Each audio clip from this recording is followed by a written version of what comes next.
ಲಕ್ಷ್ಮೀ ದೇವಿ ಒಲಿಯುತ್ತಾಳೆ. ಕಟಕ ರಾಶಿಯ ಜನರೇ, ನೀವೆಲ್ಲ ಹೇಗಿದ್ದೀರಾ? ನೀವೆಲ್ಲ ಹುಷಾರಾಗಿದ್ದೀರಾ ಎಂದು ನಾನು ಭಾವಿಸುತ್ತಿದ್ದೇನೆ. ನಿಮಗೆ ನಿಮ್ಮ 2025ನೇ ವರ್ಷದ ವರ್ಷ ಭವಿಷ್ಯಕ್ಕೆ ಸ್ವಾಗತ. ಲಕ್ಷ್ಮೀ ದೇವಿ ಒಲಿಯುತ್ತಾಳೆ. ಹೌದು, ಈ ವರ್ಷದಲ್ಲಿ ನಿಮಗೆ ಲಕ್ಷ್ಮೀ ದೇವಿಯು ಒಲಿಯುತ್ತಾಳೆ. ನಿಮಗೆ ಹಣದ ಮಳೆಯ ಉಂಟಾಗಲಿದೆ. ನಿಮ್ಮ ಜೇಬು ಹಣದಿಂದ ತುಂಬಿ ಹೋಗಲಿದೆ. ಹೋದ ವರ್ಷ ನಿಮಗೆ ತುಂಬಾ ಕಷ್ಟಗಳು ಉಂಟಾಗಿದೆ. ನೀವು ಯಾವುದೇ ಕೆಲಸಕ್ಕೆ ಕೈ ಹಾಕಿದರೂ ಕೂಡ ಅದೆಲ್ಲ ಅರ್ಧಕ್ಕೆ ನಿಂತು ಹೋಗಿದೆ. ಆದರೆ ಈ ವರ್ಷ ಹಾಗಾಗುವುದಿಲ್ಲ. ನೀವು ಯಾವುದೇ ಕೆಲಸಕ್ಕೆ ಕೈ ಹಾಕಿದರೂ ಕೂಡ ಅದೆಲ್ಲ ಪೂರ್ಣವಾಗುತ್ತದೆ.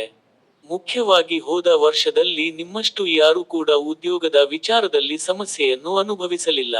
ನಿಮಗೆ ಉದ್ಯೋಗದ ವಿಚಾರದಲ್ಲಿ ಹೇಳುವುದಕ್ಕೆ ಆಗದಷ್ಟು ಸಮಸ್ಯೆಗಳು ಉಂಟಾಗಿತ್ತು. ಆದರೆ ಈ ವರ್ಷ ಅದೆಲ್ಲ ಮುಗಿದು ಹೋಗುತ್ತದೆ. ಉದ್ಯೋಗದ ವಿಚಾರದಲ್ಲಿ ನಿಮಗೆ ಸಿಕ್ಕಾಪಟ್ಟೆ ಅಭಿವೃದ್ಧಿ ಉಂಟಾಗುತ್ತದೆ. ನೀವೇನಾದರೂ ನಿರುದ್ಯೋಗಿಗಳಾಗಿದ್ದರೆ ಉದ್ಯೋಗ ಪ್ರಾಪ್ತಿಯಾಗುತ್ತದೆ. ನಿಮಗೆ ಉದ್ಯೋಗದಲ್ಲಿ ಪ್ರಮೋಷನ್ ಸಿಗಲಿದೆ. ಹಣಕಾಸಿನ ಬಿಕ್ಕಟ್ಟು ಮುಗಿಯಲಿದೆ. ಧಾರ್ಮಿಕ ಸಂಸ್ಥೆಯನ್ನು ನಡೆಸುವವರಿಗೆ ಕೈ ತುಂಬಾ ಹಣ ಸಿಗಲಿದೆ. ಹಾಗಾಗಿಯೇ ನಾನು ನಿಮಗೆ ಹೇಳಿದ್ದು, ಅದೃಷ್ಟ ಲಕ್ಷ್ಮಿ ಒಲಿಯಲಿದ್ದಾಳೆ ಎಂದು. ಈ ವರ್ಷದಲ್ಲಿ ನಿಮಗೆ ಪ್ರಯಾಣ ಯೋಗ ಇದೆ. ನೀವೇನಾದರೂ ವಿದೇಶಕ್ಕೆ ಹೋಗಬೇಕು ಎಂದು ಬಯಸಿದ್ದರೆ ಅದೆಲ್ಲ ಈ ವರ್ಷದಲ್ಲಿ ಈಡೇರುತ್ತದೆ. ಒಟ್ಟಿನಲ್ಲಿ ಈ ವರ್ಷದಲ್ಲಿ ನೀವು ದೂರದ ಪ್ರದೇಶಕ್ಕೆ ಪ್ರವಾಸ ಹೋಗುತ್ತೀರಿ. ವಿದೇಶದಿಂದ ನಿಮಗೆ ಒಂದಷ್ಟು ಲಾಭ ಉಂಟಾಗುತ್ತದೆ. ಲಕ್ಷ್ಮೀ ದೇವಿಯು ಒಲಿಯುತ್ತಾಳೆ. ಈ ವರ್ಷದಲ್ಲಿ ನಿಮಗೆ ಸಿಕ್ಕಾಪಟ್ಟೆ ಯಶಸ್ಸು ಸಿಗಲಿದೆ. ನೋವು ರಹಿತವಾದ ಜೀವನವನ್ನು ನೀವು ನೋಡಲಿದ್ದೀರಿ.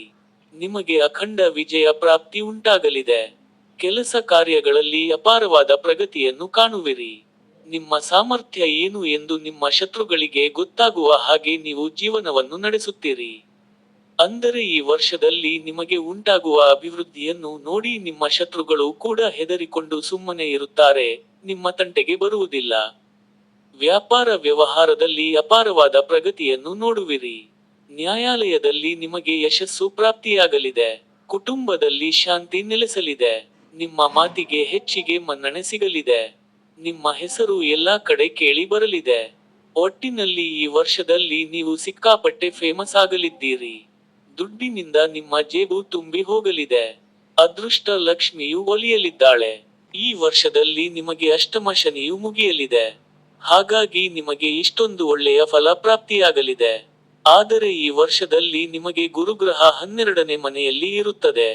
ಹಾಗಾಗಿ ನೀವು ನಾನು ಹೇಳುವ ಒಂದು ಸರಳವಾದ ಪರಿಹಾರವನ್ನು ಮಾಡಿಕೊಳ್ಳಬೇಕು.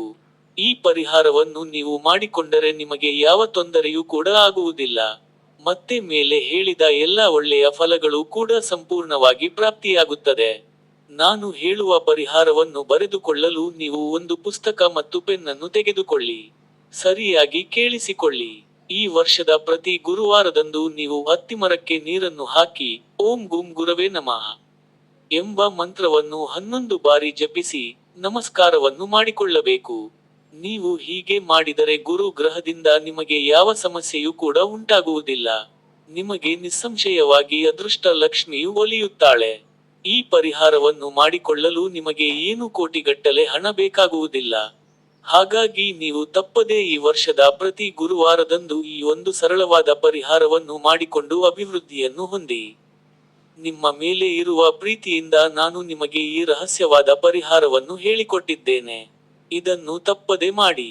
ನಮ್ಮೊಂದಿಗೆ ನೀವು ಕೂಡ ಈ ಮಂತ್ರವನ್ನು 3 ಬಾರಿ ಹೇಳಿ.